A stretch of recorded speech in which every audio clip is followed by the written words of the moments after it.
Hey, Sparkstorm, it's me, Sparkstorm here, coming to a video in this video. Since chapter 304 of My Hero Academia came out 2 days ago, I believe one Wednesday this week, I'm gonna go over it.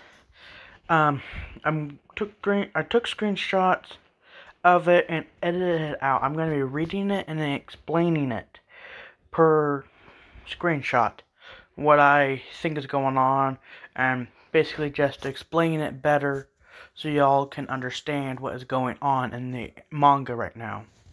So, let's get into it.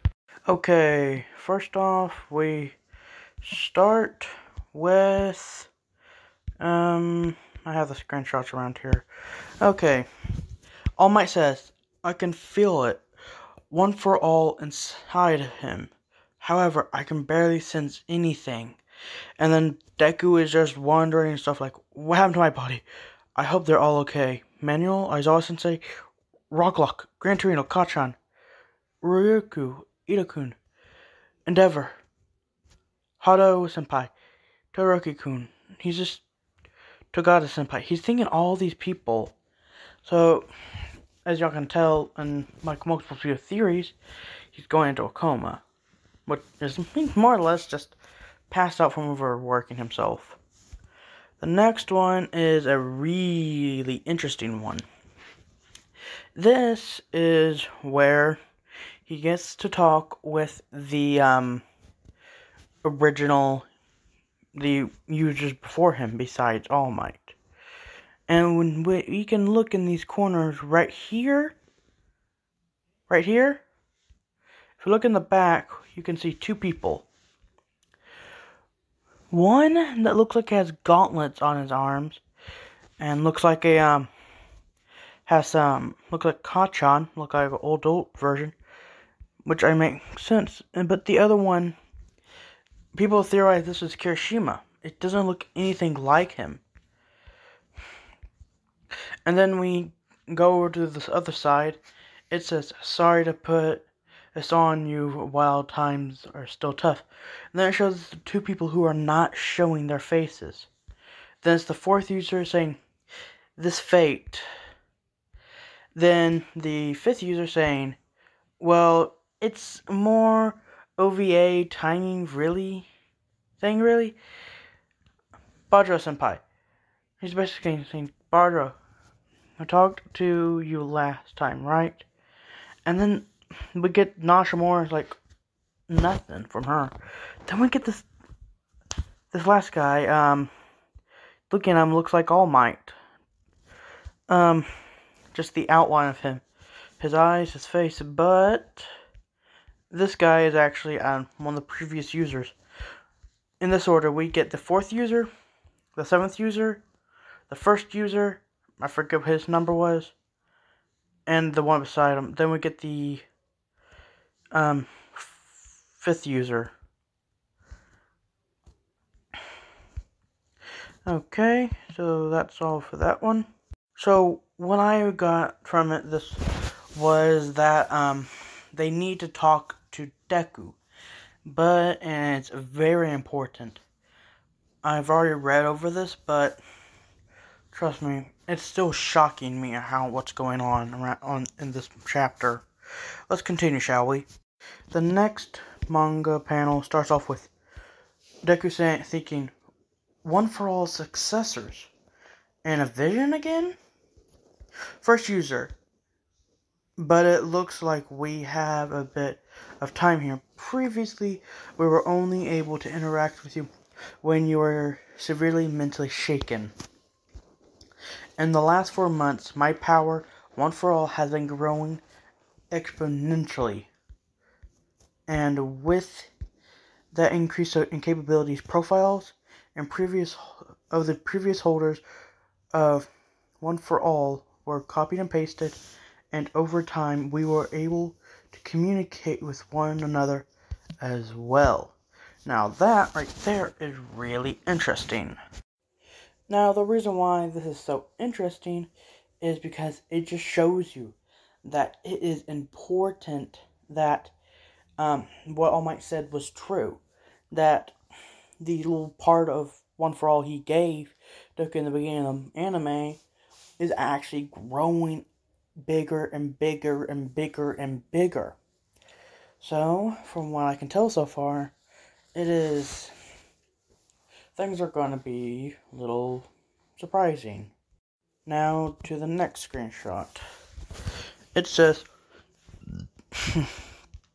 since the previous encounter with my brother forcing himself into our domain, it's become easier for us to come before you. And then it shows a little screenshot, a little part of One for All for One coming into the Vestige world. Black Whip guy says, well, your privacy is safe, so don't worry. You don't need to worry about being watched all the time. Then he says, you have no mouth again. Then we get Deku thinking, no, even back then, I was able to make noise. My voice is slowly manifesting itself in this world. What do you mean? It's exactly what it sounds like. It's saying, what do you need? And it says about having to talk. And then the fourth user comes up and says, I will do the talking. So, it looks like we're about to get the information we want from this guy. We don't know much about him, actually. So, let's continue. Okay, next panel. Well, the next screenshot says, it gives us the information we need about this guy. My name is Shin'en Hagaki, and I am the fourth user of One for All. Your previous fight brought forth my power through your will. Then it shows us what happened during the fight, and his quirk was Danger Sense. Deku says, right.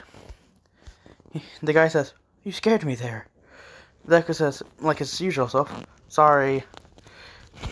The guy then says, I was alerted to be alert to your alertness manifesting. What a way with words, thinks Deku. Mr. Shin'en here is a weirdo hermit who lived in the woods because he was so irritable when it came to society. He says, it was a turbulent time. I wasn't the weirdo, everyone else was.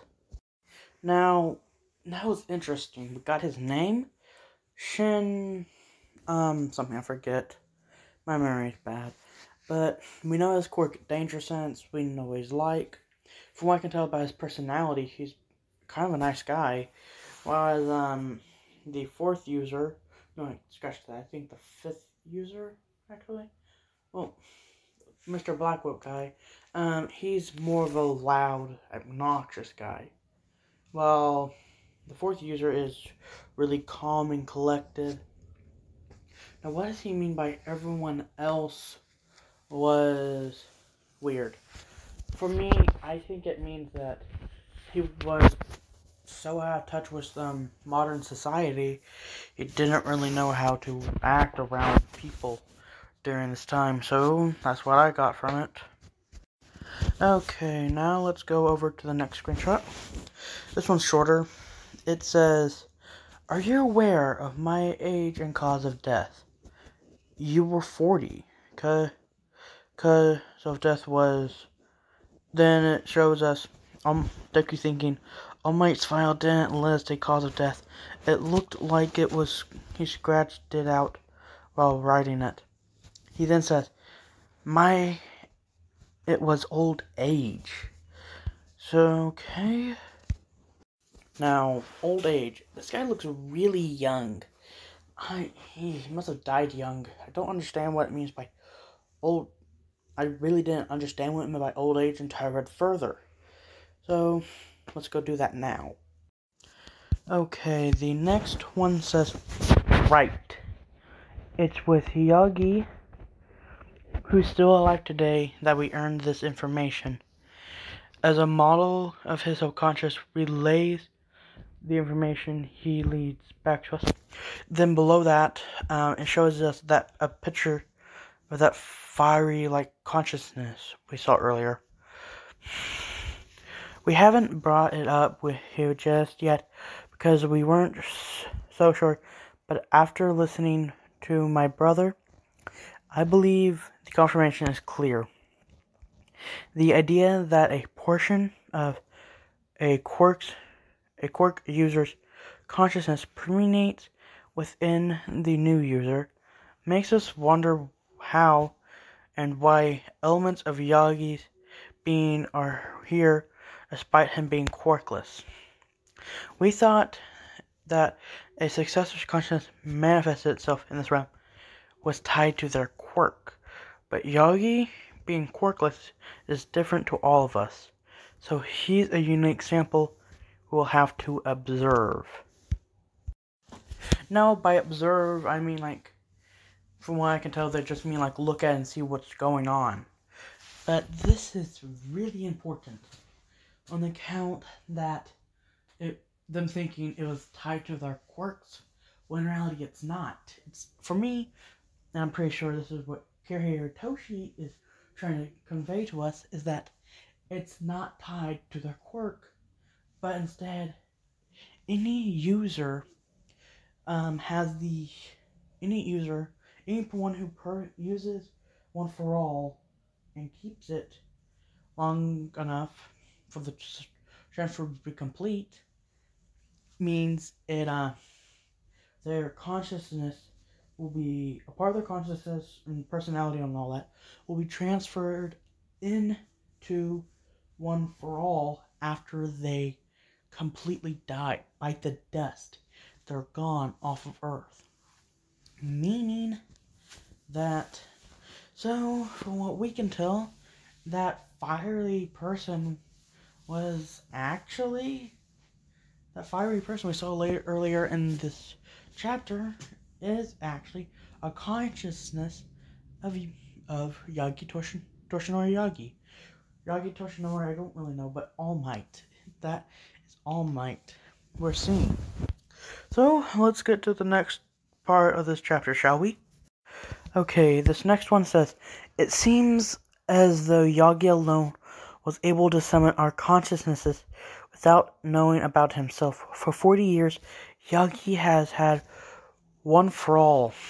Those who were born with a quirk already have had their media for Kilia cup filled, and adding One for All to their cup makes it crack and spill over, leading to what happened to Shimenori. Toshinori's cup was empty, so One for All likely conformed, and fitted itself to become his true quirk in a sense. Meaning, I'll explain later. Then he goes on to say, though it's still unknown to the casual relationship between One for All being inherited and adapting with the user's quirk. Then the next panel, the next part, says it looks as though the least to offer the quirkless.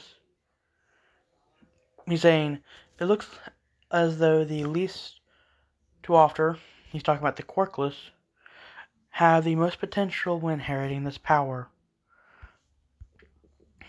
In summary, we cannot risk passing this quirk onto normal people already blessed with quirks of their own.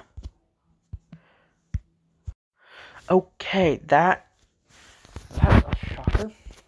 So, from what I can tell, it means that One for All has grown too powerful for anyone to have a quirk, to inherit it if they have a quirk, meaning they will die within a certain, maybe a year or 5 years. I was reading, I was on Discord when I found this, and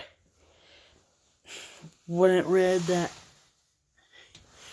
I asked a few questions, and he said that if Deku got if MHA had One for All, he would have died within 5 years of receiving it.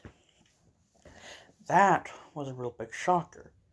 But, from what I can tell, even people with weak quirks, like, Deku's mother's quirk, she would have died real soon. Maybe 10, 20 years at most. Maybe 10 at most. On the account that her quirk, her cup has already been filled. One for All would have shattered it completely. Just because of how powerful it is. Let's continue, shall we? Okay, this next one says, for Deku, that One for All needs to be given out consciously. That's what you're saying.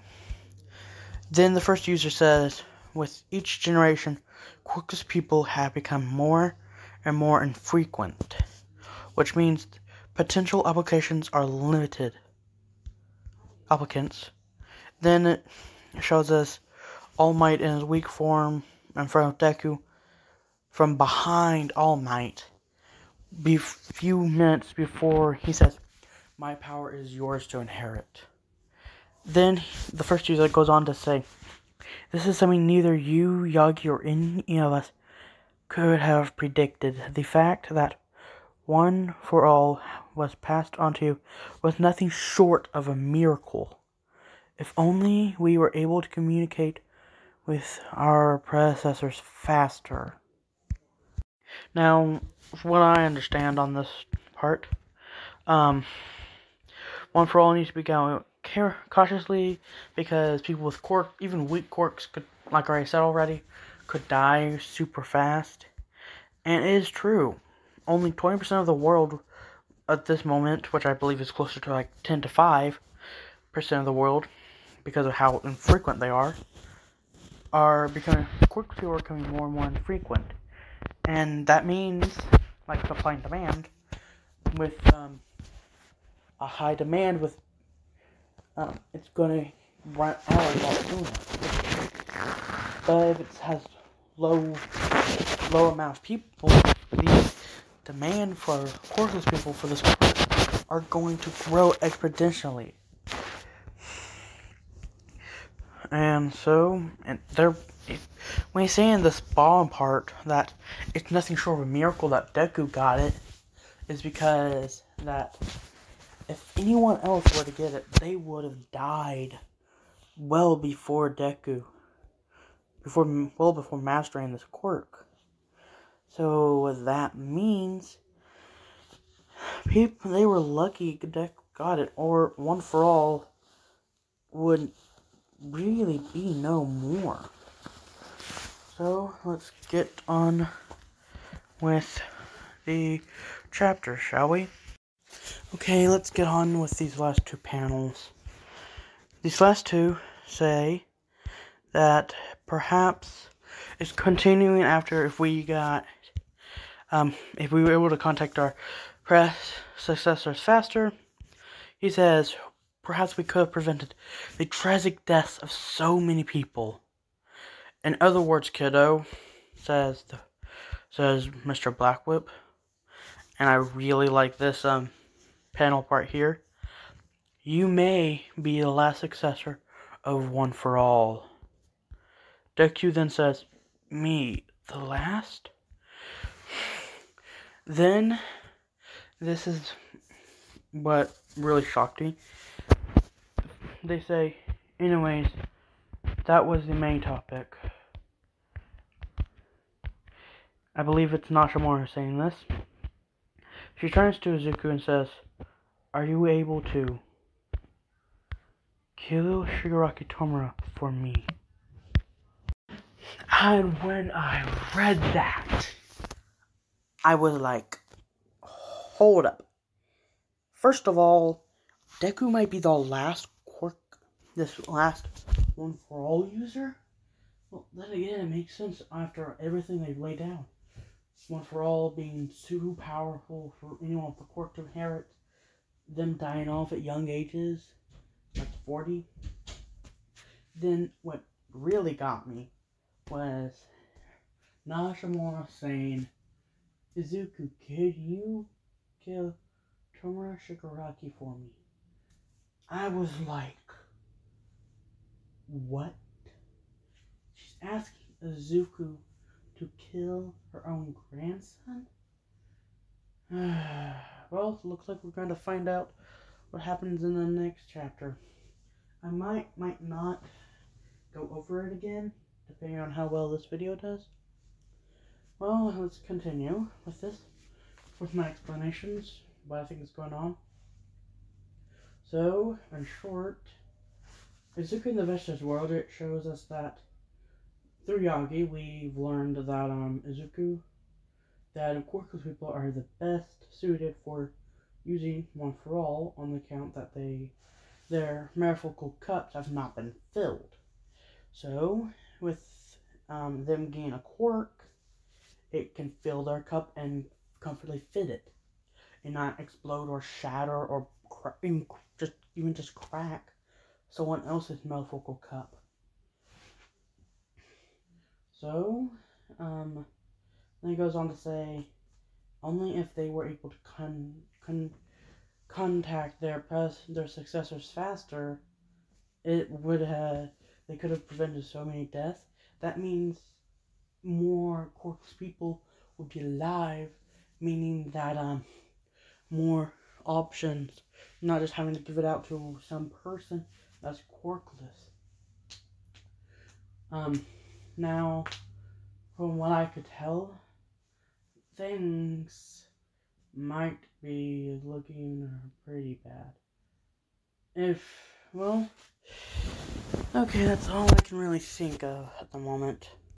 Now, I think why Nashimura asked Deku to kill her grandson, I wasn't able to finish what I was saying earlier, so this is later. The reason why I think that is because she thinks that he's gone down a path, that he's so far gone down the wrong path the path of evil, that is, that he cannot be redeemed. But I think he can. From what we've seen so far about with One for All taking control of Shigaraki's body against Shigaraki's will, I think Shigaraki might come back and fight with the heroes. Might turn back a villain or become a vigilante or a hero. Might die, I don't know, but I think Shigaraki can be redeemed. Okay, that's all I can really say. That chapter was really interesting and opened our eyes to so much in the world of My Hero Academia. Well, comment down below if y'all want to see more of this, if y'all want me to cover more of these, more chapters going forward. Comment down below what your take on this is, all it means. And the link to the website I found this on, no Discord link, but the link to the where I found this all on through the Discord will be in the description below. It will take you to a menu of all the chapters, so feel free to browse all that. Well, anyways, subscribe to Joe Spectre Stormy or Demonster Alliance. Goodbye and peace out.